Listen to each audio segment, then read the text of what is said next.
Hello everyone. तो हम कर रहे थे क्लास 10th की ज्योग्राफी का chapter 1 that is resource and development. तो चलिए इसे पूरा करते हैं। तो अब हम बात करेंगे लैंड रिसोर्सेज की। अब तक हमने रिसोर्स के बारे में पढ़ लिया, उनका क्लासिफिकेशन पढ़ लिया, रिसोर्स का यूज कितना है, ठीक है, वो भी पढ़ लिया हमने, कितनी वाइटल है वो हमारे लिए, ये सब हमने पढ़ लिया। अब हम एक बहुत ज्यादा इंपॉर्टेंट रिसोर्स के बारे में पढ़ने वाले हैं जो कि है लैंड रिसोर्स। ठीक है, सारी natural vegetation, wild life, human life, सारी इकोनॉमिक एक्टिविटीज, ट्रांसपोर्टेशन, कम्युनिकेशन, ये सब कुछ कहाँ पे होता है? लैंड पे होता है। ठीक है, इसलिए लैंड तो बहुत ज्यादा इंपॉर्टेंट है हमारे लिए। और हमें ये भी पता है कि वो एक फाइनाइट अमाउंट में अवेलेबल है, यानी हम उसे और एक्सटेंड नहीं कर सकते, जितनी है उतनी ही रहेगी वो। इसलिए बहुत ज्यादा इंपॉर्टेंट है कि हम बहुत ज्यादा केयरफुल प्लानिंग के साथ लैंड को यूज करें। अब हम बात करते हैं इंडिया में लैंड रिलीफ फीचर्स की। तो इंडिया में माउंटेन्स भी हैं, प्लेट्यूज भी हैं, प्लेन्स भी हैं, आइलैंड्स भी हैं। 43% यहाँ पे प्लेन्स हैं जो कि एग्रीकल्चर और इंडस्ट्री को फैसिलिटेट करते हैं।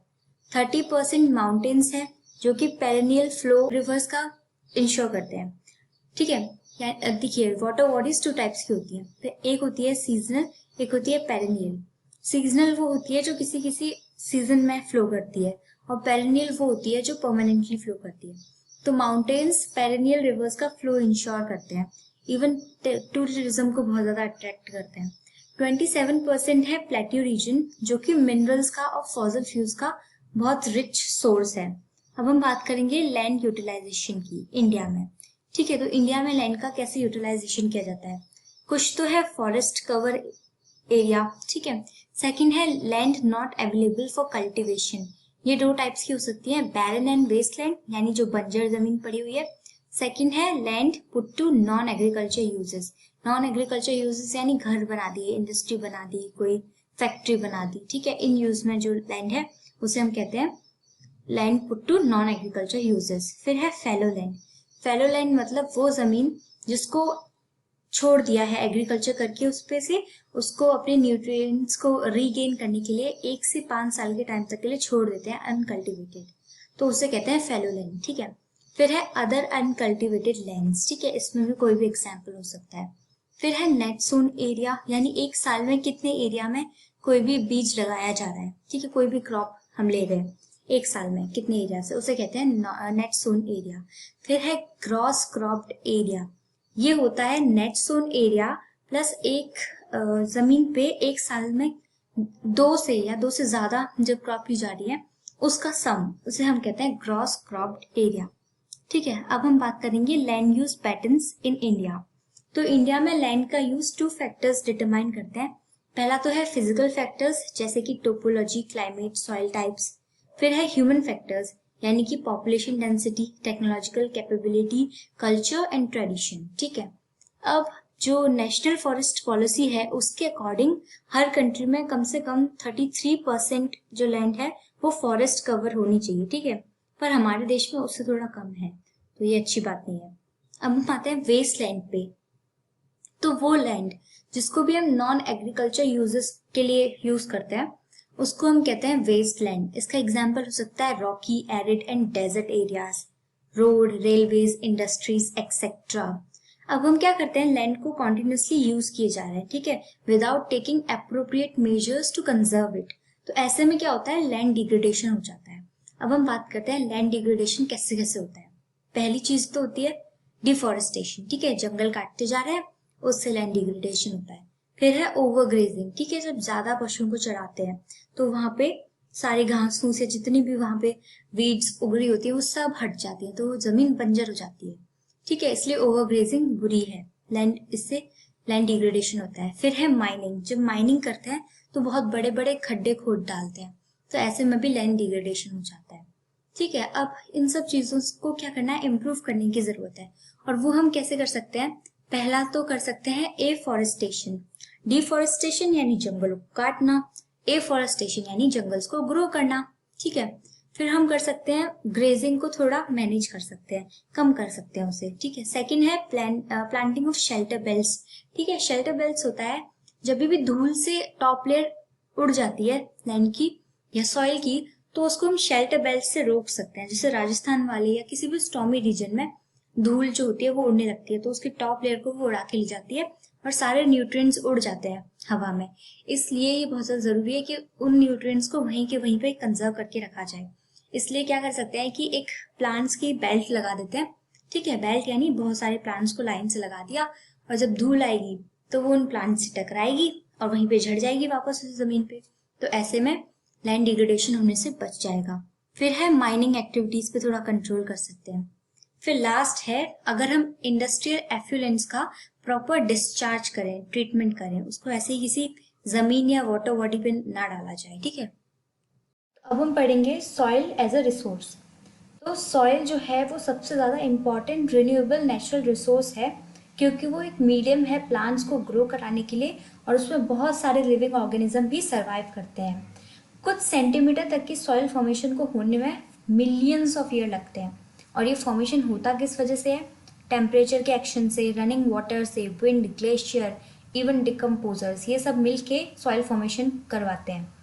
सॉइल जो होती है वो डिफ्रेंशिएट करती है ऑन द बेसिस ऑफ उसके parent rock, climate, vegetation, chemical और फिजिकल प्रॉपर्टी। सॉइल में 2 टाइप्स के कंपोनेंट्स होते हैं, एक होता है ऑर्गेनिक, एक होता है इनऑर्गेनिक। अब हम कुछ टाइप की सॉइल्स के बारे में पढ़ेंगे। तो सबसे पहली है एलुवियल सॉइल। जितने भी हम टाइप्स पढ़ रहे हैं वो on the basis of colour, thickness, texture, age, chemical and physical property, इन सब के बेसिस पर पढ़ेंगे।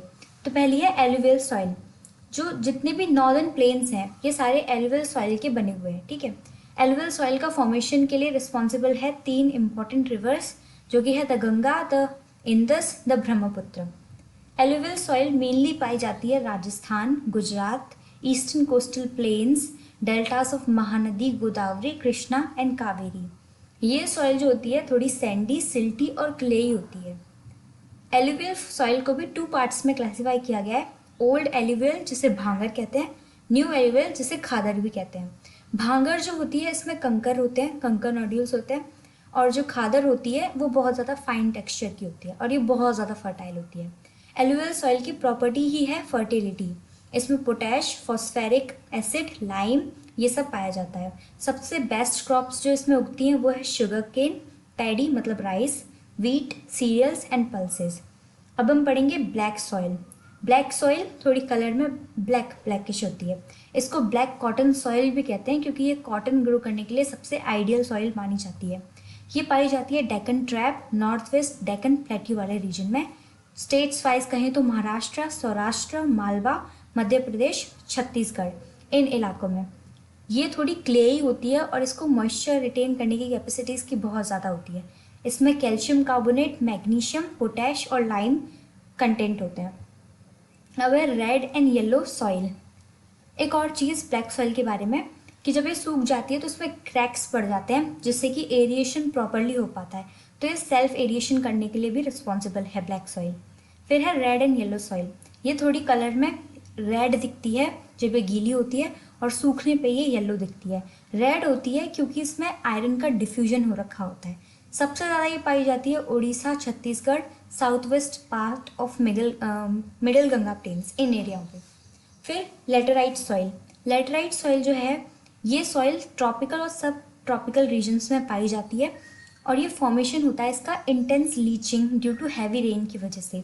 लेटराइट सॉइल जो होती है वो थोड़ी एसिडिक होती है, और ये इतनी ज़्यादा इसमें ह्यूमस कंटेंट नहीं होता, और ये डेसिडियस और एवरग्रीन फॉरेस्ट के लिए बहुत ज़्यादा फेवरेबल मानी जाती है।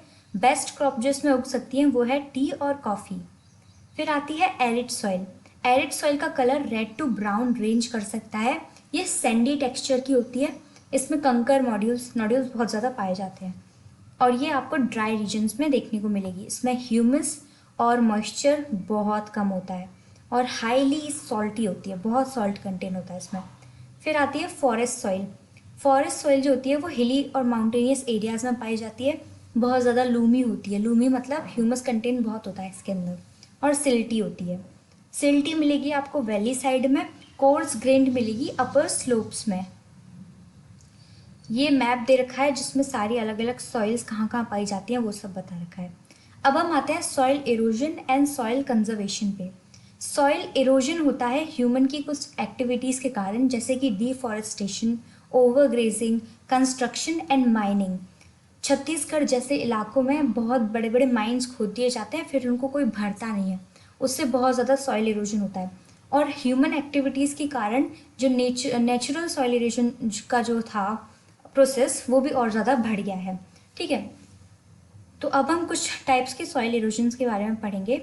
जब रनिंग वाटर सॉइल्स में बड़े बड़े गड्ढे बना देता है, उन गड्ढों को कहते हैं हम गलीज। ठीक है, ये जो गली फॉर्मेशन होता है ये कहलाता है बेडलैंड। जब जिस किसी भी ज़मीन पे गली फॉर्मेशन हो गया, पानी की वजह से बहुत ज़्यादा पानी की धार आई और उसमें गड्ढे टाइप के हो गए ज़मीन में, तो उसे हम कहते हैं गली फॉर्मेशन, और उस ज़मीन को हम करार कर देते हैं बेडलैंड।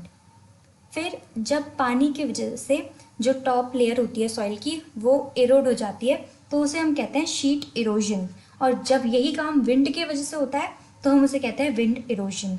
अब सॉइल कंजर्वेशन के क्या क्या मेजर्स हो सकते हैं वो देखते हैं। ठीक है, पहला है अगर हम कॉन्टर प्लोइंग करें, कॉन्टर प्लोइंग से क्या होगा, ये जो शीट इरोजन है ये होने से बच जाएगा। जैसे हम ज़्यादा इरिगेशन कर देते हैं खेतों में, तो क्या करते हैं जो किसान होते हैं वो खेत के आसपास की जो ज़मीन होती है उसको थोड़ा उठा देते हैं। ठीक है, उससे क्या, उसी को कहते हैं हम काउंटर प्लोइंग। उससे क्या होता है कि जो शीट इरोजन है वो नहीं होगा, पानी है तो वो खेत में ही रहेगा और जितने भी न्यूट्रिटिव वैल्यूज़ हैं सॉइल की वो बह के नहीं चली जाएंगी, वो उस खेत में ही रहेंगी। तो इसे हम कहते हैं काउंटर प्लोइंग, ये की जा सकती है। इसके बाद आता है टेरिस कल्टिवेशन। टेरिस कल्टिवेशन सबसे ज़्यादा फेवरेबल है माउंटेनियस एरियाज के लिए। इसमें क्या किया जाता है, माउंटेन को स्टेयर्स टाइप के फॉर्मेशन में काट दिया जाता है, और अगर बाई चांस विंड इरोजन हुआ या शीट इरोजन हुआ तो एक लेयर से दूसरी लेयर पे जाके मिट्टी गिर जाएगी और ऐसे सॉइल इरोजन होने से बच जाता है। फिर आती है स्ट्रिप क्रॉपिंग। स्ट्रिप क्रॉपिंग में कुछ भी हम कल्टीवेट कर रहे हैं उसके बीच में स्ट्रिप्स लगा दी जाती है घास फूस की, जिससे कि अगर विंड इरोजन हुआ तो वो स्ट्रिप से टकरा के धूल मिट्टी वहीं चढ़ जाएगी वापस से। फिर आता है शेल्टर बेल्स, कुछ इसी तरीके से होती है शेल्टर बेल्स। इसमें क्या होता है, रो में बहुत सारे प्लांट्स लगा दिए जाते हैं, जिससे कि अगर विंड इरोजन हुआ तो धूल पेड़ों से टकरा के वहीं गिर जाएगी वापस से और सॉइल इरोजन होने से बच जाएगा। और इसी के साथ हमारा चैप्टर होता है खत्म।